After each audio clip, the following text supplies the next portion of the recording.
Excellent connaissance téléviseur à tous, chers internautes, vous vous suivez partout dans le monde entier grâce à Congo Live. Bienvenue dans votre émission, l'actualité du moment qui est toujours présentée par la vôtre Graciela. Nous sommes en direct avec Mokoya Molobeli Nabino, au nom de Mwanamboka Michel Mangala. Ensemble, on va essayer un peu de clarifier quelques points politiques. Mais avant déjà de lui saluer, j'aimerais dire un grand merci à l'équipe technique. Comme je l'ai bien dit au début, je suis avec Molobeli Nabino, Ndeko Mwanamboka Michel Mangala, à qui je salue. Bonjour.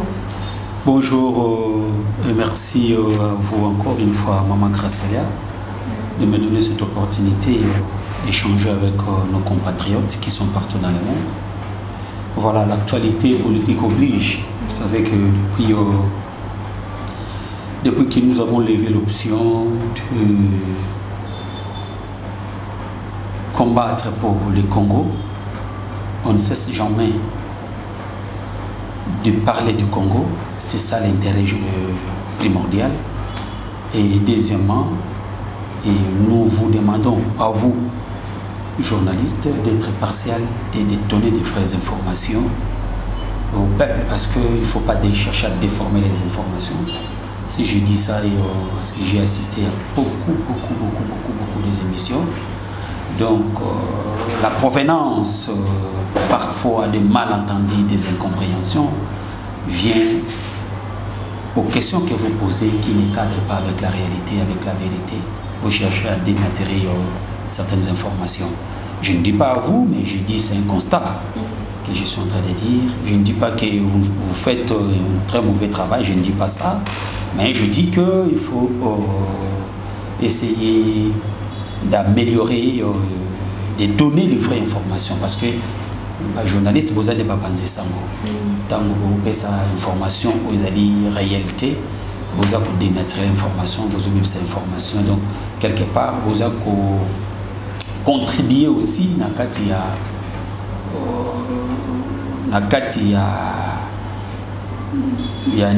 comment dirais-je, évolution.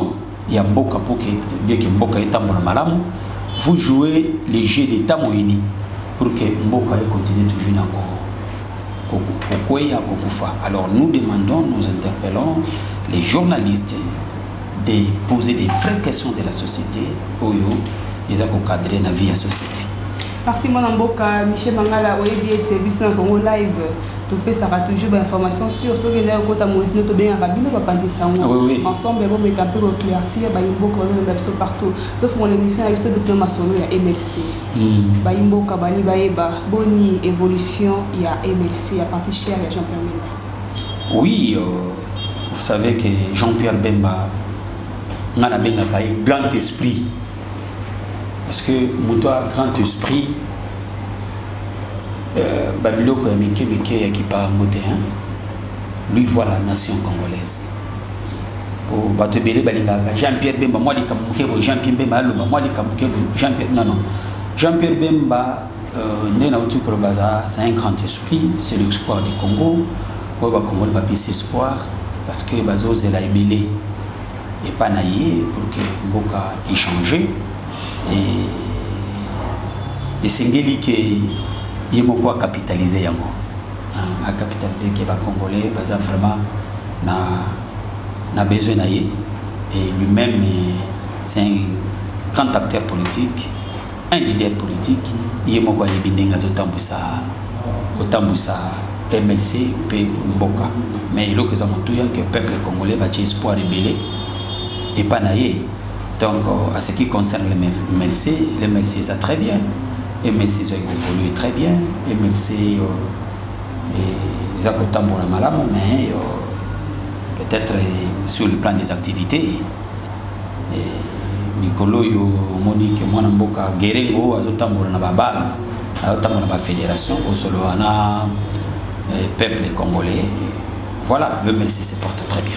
lelo yo bayimboka bazoka vraiment kobanga mingi na silence et koti makasi na mopanzi ya MLC na activité nyonso tangami ya lamuka bazomona vraiment mingi tene zalaki liboso moi drapeau moi lititi moi sinon MLC bayimboka bali bayeba MLC akomi kobende na mo moke to likambo live me batami na sima wana MLC ngayo Michel Mangala nazalite moi les titres na bana ba mama Gracia tezomona na te drapeau poto tozalaki elongo na bino le 11 journée monene bo feta ki makasi me ba yimboka ba réclamaki ata les titres ezalaki mama Gracia le omona ngai te singayo MLC ngayo yo Michel Mangala MLC na sali sigoli ngini MLC ezali, MLC Zosala Moussala, MLC Zaki partout, MLC Pesala Kiwana.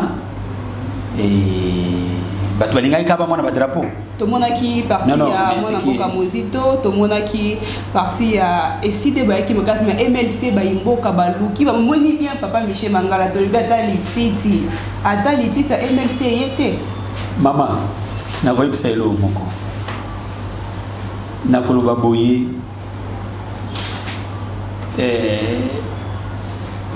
Ce qui est important, eza wolo ou ezalaki wana.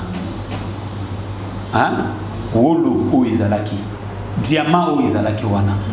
Ba biso ba Michel Mangala. Base n'est pas. Mais ngapena za base.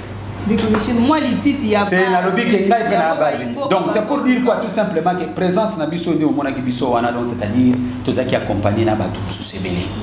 Donc MLC présence à MLC ezalaki na kati ya manifestation. To répondre qui et malgré que ba drapeau ezalaki mingi te. Ba drapeau ici non, ba drapeau aussi la te. Il est vrai que ba drapeau eyaki mingi te. Mais MLC ezalaki wana ezalaki présent et répondant qui n'appelle wana parce que ezalaki jour grand esprit Jean-Pierre Bemba Gombo alobaki atalisaki via RDC alobi Kabila alinga fait passer Moutunaï. Mais il y a beaucoup qui azwa plus de 350 députés na kati ya parlement. Mais les autres vivent les termes. Donc grand esprit de c'est alobaki. Le quoi alobaki que non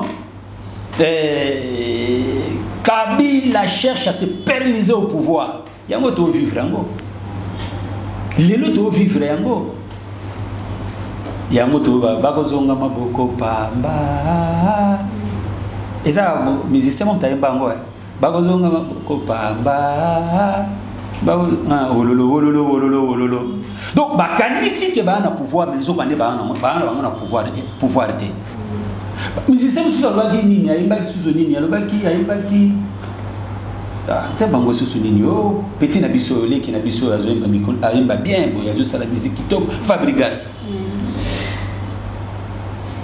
tinanga wana ayimbi kitoko ba musicien mo makambaloba comme si balota ngo soki je ne sais pas obize bayamba ngaba musique wana elilingi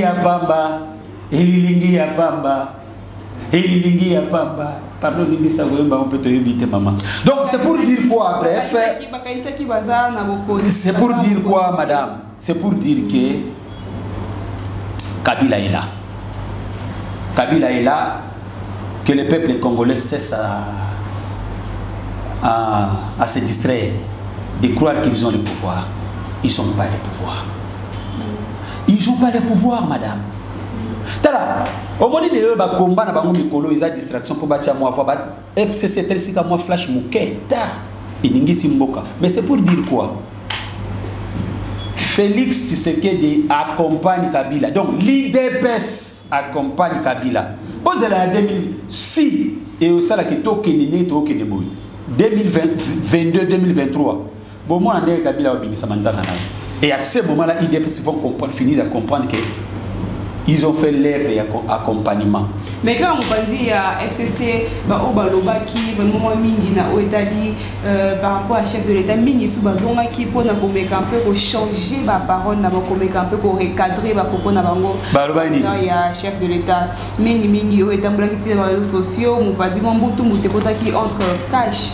na mupandi ya FCC bele balobaki soki lelo yo mokonzambo kaza na ngwende ezali grâce ya sécurité mais grâce nde ya autorité morale na bango FCC mais tout monde qui peut mingi kaka na bango balekaki mpona recadrer ba propos na bango. Madame, vous savez tous ce que ces gens-là ont dit, ils ont dit vrai et la vérité. Bako cité. Et Bandi d'abord n'est pas secrétaire général na bango Shaddai. Et il n'est pas ennemi. Et il n'est pas béret rouge.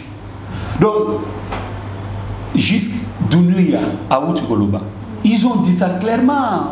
Madame, vous savez, hein, les gens peuvent peut-être minimiser ça. Que c'est la politique. Pour Outukoyoba, Outumoko, il y a Seni Korempiwana. À Outukoloba, non, il faut la politique, jouer na jouer na homme d'État et Félix Tshisekedi Azali ici il y a élection il y a peuple Azaki nommé non ça c'est distraction de mon yango ya Zuluba. Mais c'est bien proclamé qui peut affirmer qu'yango madame vraie vérité yango epimi vraie vérité yango ba obimisa kati ya monoko na bango. Vous savez qu'est-ce qu'il y a? Du fait que l'IDPS s'est fait sentir menacé, l'IDPS a se contre-attaqué, a petit bango pena vrai. Nani comme sur Nani Kaboul, a lobé bango vrai. Habitala, Baba a déjà préparé nage. Hein? Baba a déjà bouillé pour la nage. Après c'est un exemple Angola na Sud-Afrique. Alobi Edouard Dos Santos na Angola a ça qui passation à pouvoir na président Joshua l'émission a prononcé comme wana mabeza na portugais basa qui remise et reprise mais lelo Edouard Dos Santos na famille baza na exil alba qui solo abi vrai bango ba accompagner ba protéger parce que dit les alliés babana protéger. Alors tant que se sentir menacé malgré bazo protéger allez abi c'est bango vérité abi soki ba sakani baba na dia ko nage soki ba sakani bako kati sa fleuve yo na nage il a dit vrai mais maintenant tangu Kabila amoni que maintenant soit les sérieux a sengene ba tout na ye pardon Bokitsanan go attaquer ceux qui étaient en danger. Obi stratégie wana ezalini. Stratégie wana ezake balinga ba endormir IDPS. Bala sa IDPS pongi na kolba kashite parce que Vital Kamerhe mama tikana nuna lo ba makabo tikana nuna lo ba makabo mama yano ya yonde zelana nuna tikana ko ba makabo na ko ba na sima ko tuna motuna soki to kubungisa makanisi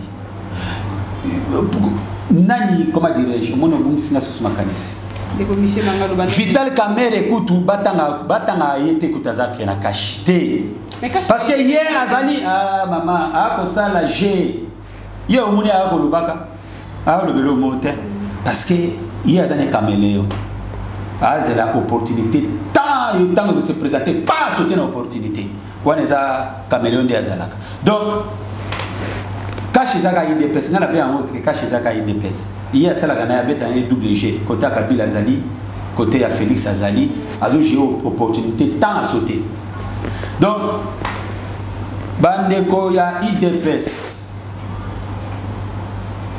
ba ko sala ka lèvre ya ko accompagner Kabila parce que Kabila aza wana Kabila alongwete asimbisi kaka pouvoir et pas ya Félix ozo comprendre maman bongo na sima na yango tant to kokoma ba né 2022 2023 ndio komona ya kumisa manzaka parce que Kabila a partout Kabila zana seni Kabila Zalina Assemblée nationale, Azalina Sénat, Azalina Cour constitutionnelle. Pour l'année prochaine, va changer de membre de la Cour.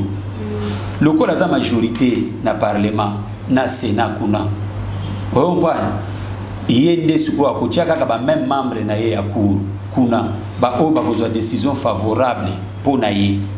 Lokola za majorité na Sénat na parlement kaka ye Kabila akotia moto na ye na Séni akoki pe kozongisa pe nangati akoki pe kozongisa ye. Donc il est partout na kati ba assemblée provinciale provinciaux plutôt azakuna bon sikoyo oningini.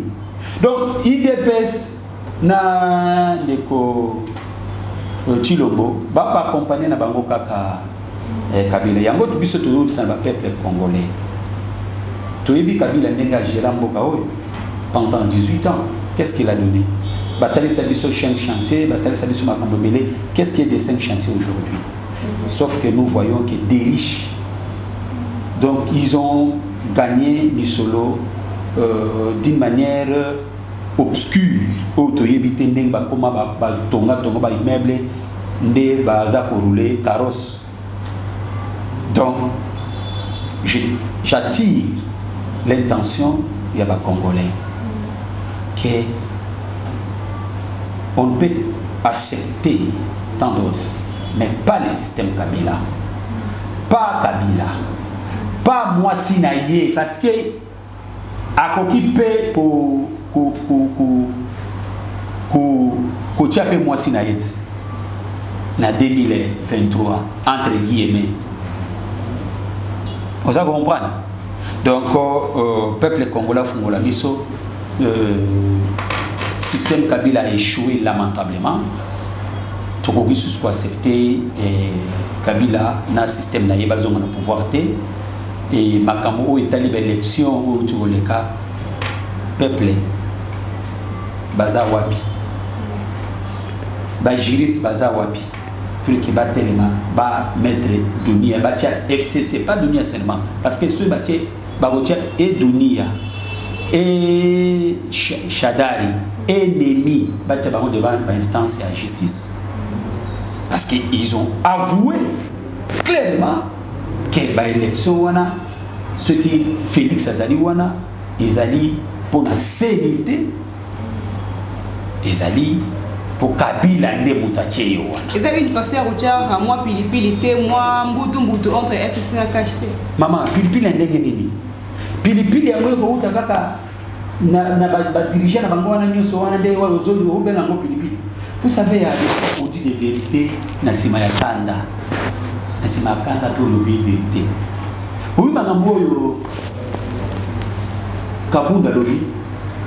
C'est sérieux. Kabunda dit les vérités.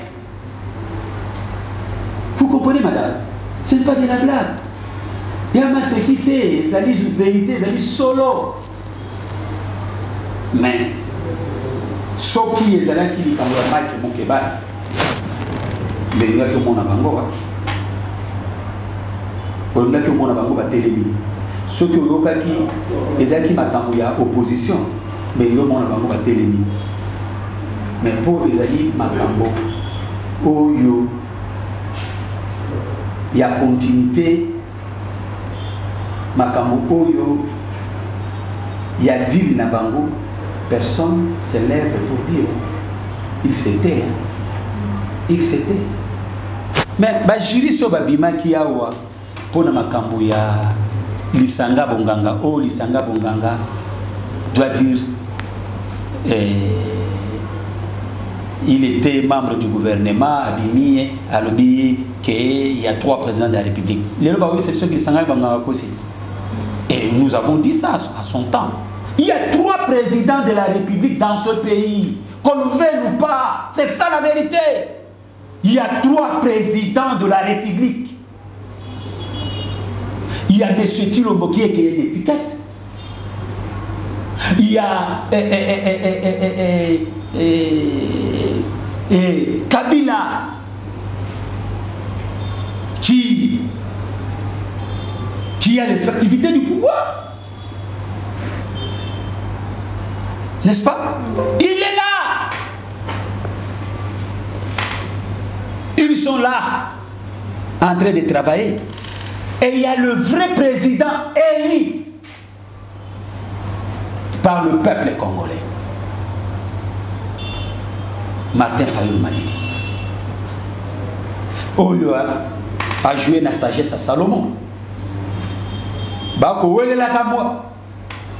Mwana. Ou alobi ke mwana ngai.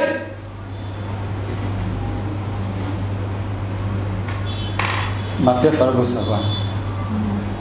Totika. Totale la bango. Salomon alobi ke noto panza mwana wana. Le lobi no mo bozo monati. Entre bango na bango. Le peuple congolais bakomi koyembela bango tala bango na bango bakomi kokundana. Martin Fayulu tomoni mupanzi ya ensemble pour les chemins na katika kaela muka tomona ki ba propos vraiment sala ki vraiment moi mbilinga na bongo ya population ba propos ya mwana mboka o azonga ki ya utaki exazonga ki Francis Kalombo ba imboka bali baye ba ensemble pour les changements na mwana mboka Francis Kalombo nini vraiment ezoleka entre mwana mboka Francis Kalombo na la muka ndeko Gracelia bandeko na biso esengi ke ba comprendre pe ba yeba ensemble ezali parti ezali regroupement moko mallette ya Kabila ensemble ezali ezali regroupement moko mallette ya monsieur Kabila. Mama, kaka ndeko ochuko tangisa biso kombo wa Francis Kalombo. Quand ndeko wana mutatali sa biso ke on ne quitte jamais Kabila. N'est-ce pas? So tali ka ekiri na bango wana nyonso wana. Bazaga bato bazaye na Kabila. Bayaki mission à cette époque opposition. Pour Kabila zaki sous na souffleté. Kabila zaki sous na moyen kopé maté. Dans la stratégie à Kabila, abimisi ba lieutenant na ye. Abimisi bango. Boko tanaka opposition. Ba yepe ko ipa na biso. To yambi pe bango. Kaka lelo déjà ba monique mission na bango eza récite pantin na bango azali wana azali ko accompagner bango. Maintenant il faut se ba regagner Berkay na bango. Il faut se maintenant ba regagner Berkay. Yango moni bande ko wana nyoso qui avait qualifié Chilombo que on tend pas la main na muto maboko neza salité. Mais lelo bango wana babadi ko luka moyen ya kozo cible na bango ezali nani? Le président élu parce que aza émanation ya peuple. Cible na bango ezali nani? Cible na bango ezali peuple wana. Cible na bango ezali nani? Balati la muka. Non. Toko yebisa peuple na biso na vigilance et bafungola biso. Bato wana bazali derrière peuple terre. Mais bazaka na kati la muka. Ah, laissez distraction wana mama, tika ba distraction wana. Ensemble dans kati la muka. Tika ba distraction wana mama. Tika ba ce sont des distractions. Ce sont des distractions madame. Ce sont des distractions. Madame, comprenez ceci. Crédit nini oto pesa na kati ya ba institution wana nazo même parlement wana. Pour lelo ba ko senga biso likambo ya o to bimisa nini comment dirais-je nini ya opposition porte-parole opposition. Crédit nini est-ce que nous d'abord nous reconnaissons ba institution wana.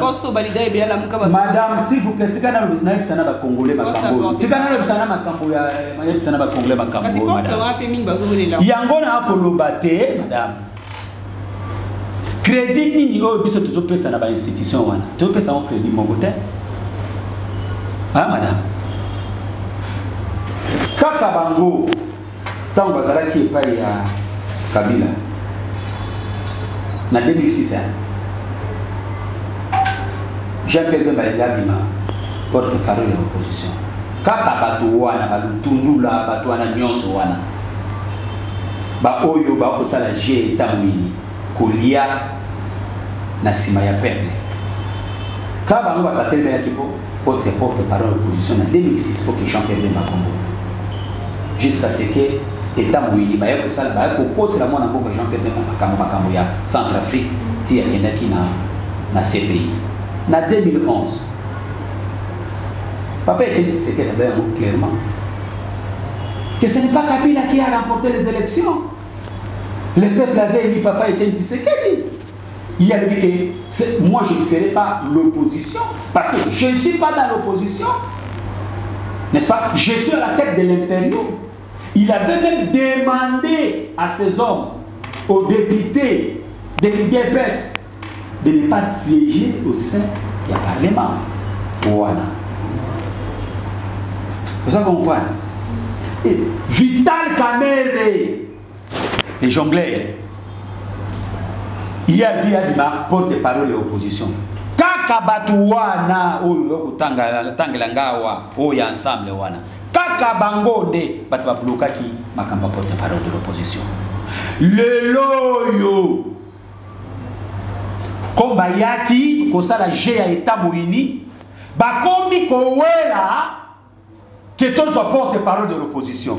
Nous disons non. Nous disons non à ça. Quel crédit que toi peux dans l'institution? Madame, pardon, maman, yo linga okatanga mingi.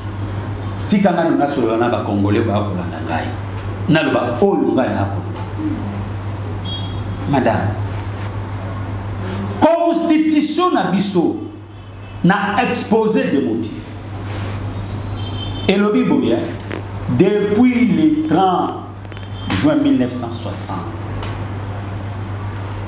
Mboka na biso izala na ba crise politique moko récurrente. Cause nango ezali nini? Cause nango ezali contestation, n'est-ce pas? Il y a ba institution na ba animateur, il y a ba institution wana. Na utu ko en 2006. Baboto le pouvoir ya bana mboka. Na 2011, baboto le pouvoir ya bana mboka. Na 2018, n'en parlons pas. Baboto le pouvoir ya bana mboka. Donc, c'est comme si que Congo est comme royaume. La souveraineté y a peuple confisqué par la volonté d'un individu. Comme Mboka Oyo est comme un royaume, il faut M. Kabila Telema Atiaka Bato Lolenge Yalingi. Madame, soyons sérieux. Ce sont des faits vie et vérifiables. Auto comme on a Katamboka Nabiso. Tu peux prendre l'exemple 2006-2011. Maman, tikana chitena mamuke, tikana chitena mamuke, tikana chitena no mamuke, maman. Oui, tikana na chité, madame. Accorde-moi seulement 1 minute. Accorde-moi 1 minute. 1 minute, comme au-delà 1 minute, comme Michel, malobézé, yo, mais tout est un koloba, na yo, tout ça, moi, ngonga, vraiment, et belé, milité, à la mode déjà technique, à zo, mais qu'après, on s'en a aussi. Mais dès que Michel Mangala, baimbo, kabali, bali, baye, baye, c'est, bon, ça là qui bat ensemble au début.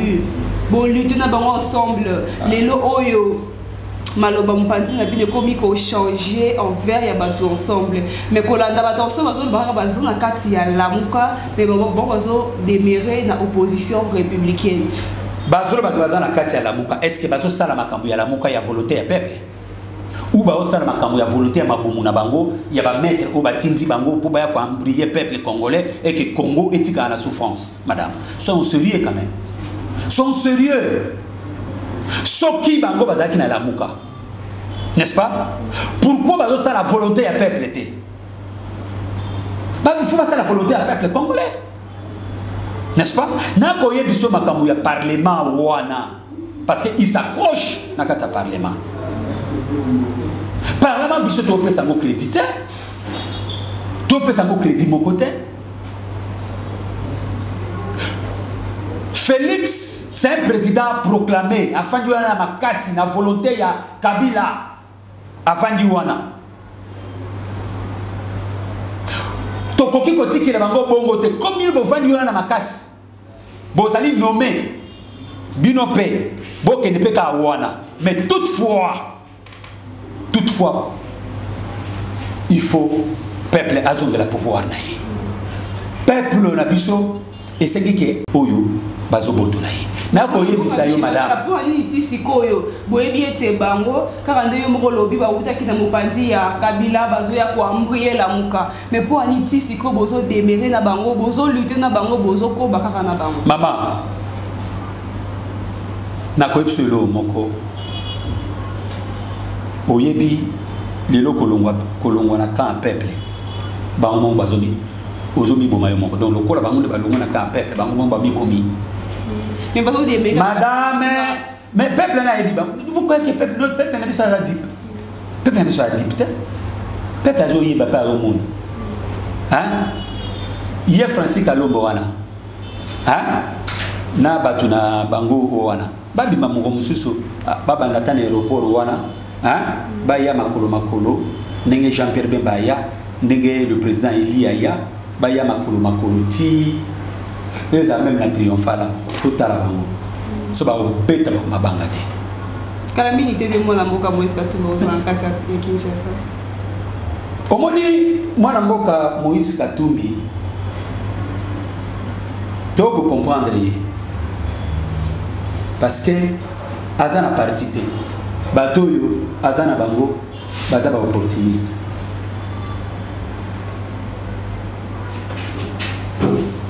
likambo ya peuple nde moto a décidé à likolo na nyonso soki asali makambo au peuple akosenga peuple akoyamba ye mais soki atambola na contre la volonté ya peuple moko akorépondre na boyei na ye. Donc c'est pour dire que madame toute la population a mis sur le col ba zomate aba tomaele lelo oyo la muka ils allaient na seul objectif à atteindre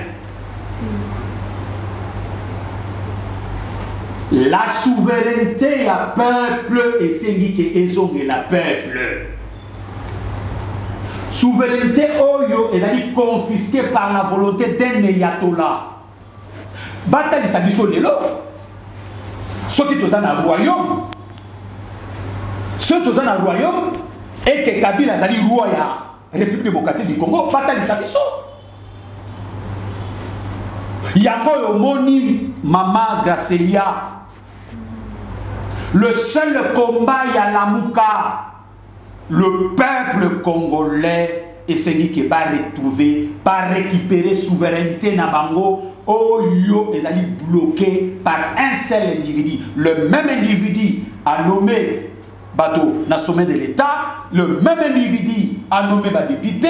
Le même individu a bloqué ordonnance. Il y a un président de la République nommant un mandataire de l'État, le même. Madame, il faut être sérieux dans notre pays. Nous ne sommes pas dans la République de Kabila. Nous sommes en République démocratique du Congo. Et l'article 5 de notre Constitution dit clairement la souveraineté appartient au peuple. Le lot de vivre un scénario entre Batomi Balé, entre Guillemets Balobi Bazana Katia coalition. Coalition wapi wana. Quel intérêt à peuple? Madame, attention. Coalition oh les hommes de ma biso. Kemba comme la biso na guerre civile. Ou Kemba mon colonisusu. Oh les gars, oh bon maman, oh la telamana yo. Pour Oya ou na chaîne Oyo, aux susu tako comme même pas na chaîne Oyo. Au comme bloqué qu'on a nanda. Coalition Oyo. Ils allaient contre volonté du peuple. Le bac ils allaient coalition entre Félix Tshisekedi pays. Et bani dit là entre Bango Mibale. il y a donc batali ça biso que République démocratique du Congo et zali mboka na bango mibale. Non, nous disons non et non. Yango moni na bolingo ya mboka, mwana mboka Martin Fayulu qui pouvait même faire plus. Comment ça n'était que le peuple congolais parce que là qui va faire ça mais Martin Fayulu a boui le président légitimement élu par les Congolais. Habité Makila ya Congolais à Tamboko et Koki Kotangate. Mais il pouvait aussi les à la qui a fait ça par Congolais Mindok. Mais il a refusé la demande du peuple. Alobi ayebisi peuple que vous êtes plus que Munduki. Ayebisi peuple que vous êtes plus que Munduki. Mais Tala Bolingo, un patriote, quelqu'un qui aime son pays, quelqu'un qui aime son peuple, quelqu'un qui veut que la souveraineté revienne au peuple et la souveraineté électorale revienne au peuple. Ali, malgré maman oyo na maman bakumu welela mwana o ngana bota mwana oyo yanga ya solo. Malgré ça, tokene na plein il y a sorti de crise. Tobo mambo kate, to pelisa moto te, mais tokene na plein sorti de crise. Maintenant nous a sorti à crise légitimité qui veut proposer na mona mboka Martin Fayulu. Mais quand on est pour le bipo d'intérêt à peuple, pour na bolingo ya peuple congolais, mais tout le monde qui va proposer à mona mboka Mozito et ça là qui vraiment bien té na mitema ya ba imboka. Que le ba eti ko bloquer vraiment côté investisseur ba vraiment ko produire vraiment té na kati ya Congo. Mais ba propos wana est-ce que ça vraiment pour na bolingo au bozolo ba eti bolingo ya peuple to pour l'avancement de la population? Maman, vous savez, Mozito n'a pas dit ça. Les gens ont essayé d'interpréter ça de leur manière. Tant que Mboka est allé dans la crise, est-ce que vous croyez que nous aurons dans notre pays des vrais investisseurs responsables? Vous croyez à ça? De vrais investisseurs sérieux? Mais la propre sens du mot. Il y a beaucoup d'aventuriers. Madame.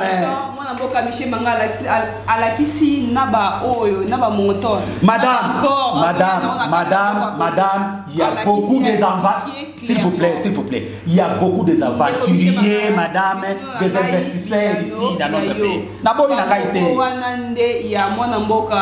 Il y a mon amboka ça qui vraiment bien te kolobaye ça ko bloquer vraiment ben investisseur baya vraiment ko tika ko belo ko wana te pesa information solo makamna otu bando angoy pesa information solo Mozito n'a pas dit ça. Vous les journalistes vous avez essayé de dénaturer ça. Le problème c'est quoi? C'est ce que je suis en train de me dire, madame. Vous savez que des vrais investisseurs sérieux, je dis des investisseurs sérieux, n'est-ce pas? Oh, il y a beaucoup de paquets pour le développement mboka. Il y a une crise de famille dans mboka. Il y a une cash na FCC ba ko fingana ko betanaka ko lubanaka ko bomaka ba wewa ko salaka boy. Vous croyez de vrais investisseurs sérieux ba ko yana kata mboka. Tant que crise vous en kata mboka. Le mec qui to ko ba aventurier ba investisseur aventurier. Oh, ba ko ya au lieu que ba tia misolo na bango, ba ko ya na 2 pour que Bangoba soit 10, Bakoya a 20, pour que Bangoba soit 100, il y a des investisseurs qui s'enrichissent derrière les dos des Congolais. Oyo, bateau bazali wana na makasi, bako favoriser bango pour que Bangoba s'enrichisse. Na sima ya Mokongo ya Congo, au lieu que Bangoba porter bozuna kati Congo. Non, madame.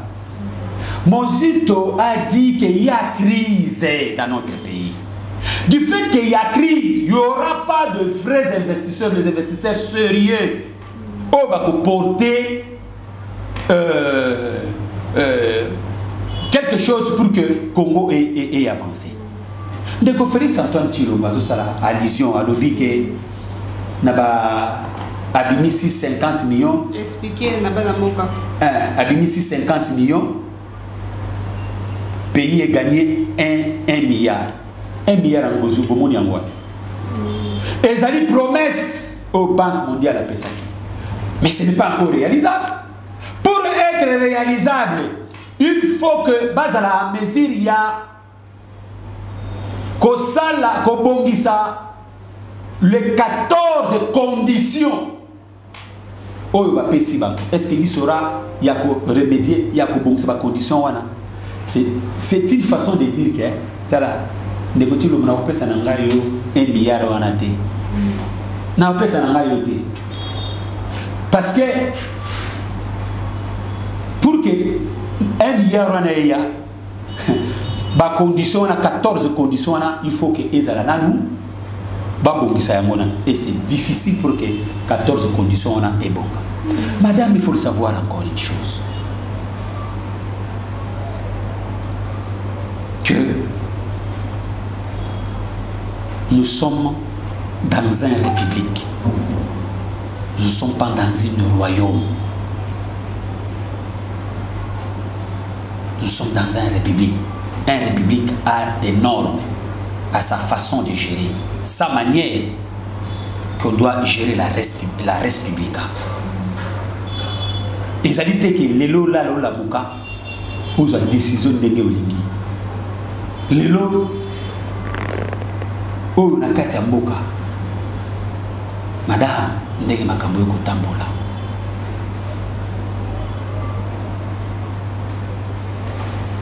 Ndeko Chilombo. Nandeko Kabila. Balingi kokanga mboka en otage. Balingi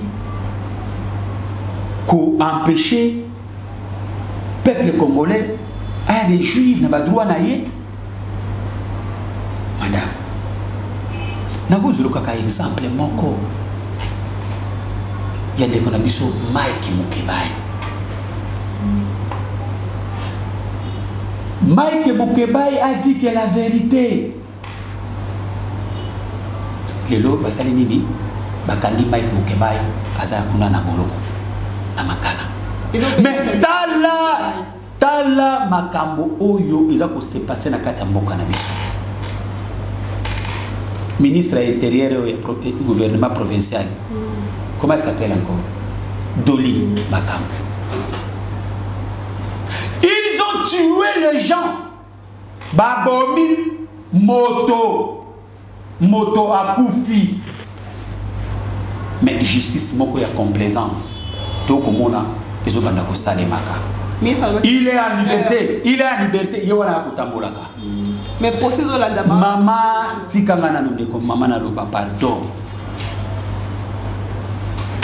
Tala les kinabiso musicien nangai na lingaka mingi. Wazaki na maison mère. Tala ba insanité. Tala biloko to ko mo na kata ba réseaux sociaux, biloko a soni. Ce sont des exemples. Ce n'est pas dire que naza contre naza nalingaka héritier tete nalingaka parce que c'est azo sala honneur ya mboka na biso. Mais naza ko lakisa fait moko. Il y a injustice ya mboka.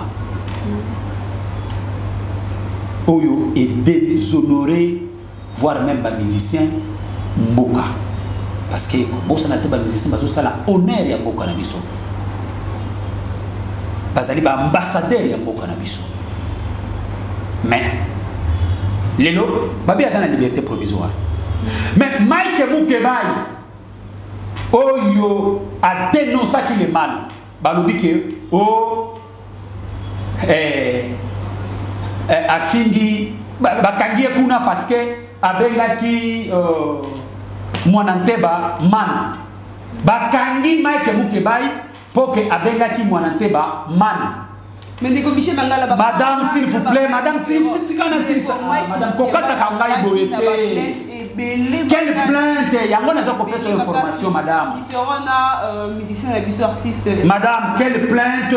Likamboba Kangeli, Mike Mukebai na Bolo Kokuna, ezali parce que Abengaki Mwananteba man. Mais écoutez, Mwananteba wana. Afingi Mike Mukebai, Moto Aliboma. devant ba juge boye ba avocat na biso ba saisissaki courwana pour que ba entendre Mwananteba ba kizaki Mwananteba mais banda accusation salema qui non lelo et le monde. Donc aujourd'hui ba kota les abisso que ce qui est vérité il faut ba kangayo. Ceux qui ont dénoncé le mal, il faut pas kangayo. Non, madame. C'est pour dire devant la communauté nationale et la communauté internationale, Batala, est-ce que tous allez dans la continuité ou tous allez dans le changement? C'est pour dire que la continuité est là. Kabila donne des ordres. Et M. Félix exécute. Nous devons mettre fin parce que la triomphale, le 29 septembre, notre peuple avait demandé de mettre fin avec le régime Kabila. Mais là, nous sommes en train de constater encore davantage que Ndeko Félix Tshisekedi a protéger Kabila. Azali ko protéger le régime Yakabila. Et nous prenons notre peuple en témoin. Nous dénonçons ça. C'est au peuple.